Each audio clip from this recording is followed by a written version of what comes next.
మీరు ఏడుస్తూ బాధలు చెప్పుకుంటూ ఉంటే వాళ్ళ మైండ్లో ఇంకొన్ని యాడ్ చేసి వేరే వాళ్ళకి ఈ కథ ఎలా చెప్పాలా అని ప్రిపేర్ అవుతుంటారు.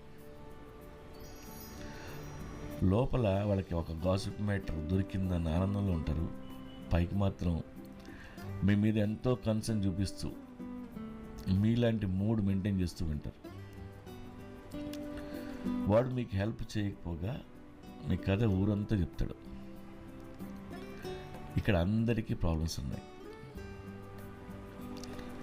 అన్లోడింగ్ అవర్ ప్రాబ్లమ్స్ అంటూ సమ్ వన్ ఎల్స్ అనేది ఎప్పుడూ మంచిది కాదు.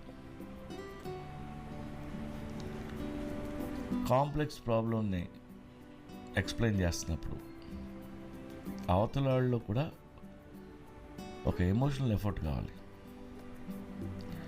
ఒక్కోసారి లిజనర్ మీరు అనుకున్నట్టు రియాక్ట్ అవ్వకపోతే మీకు కోపం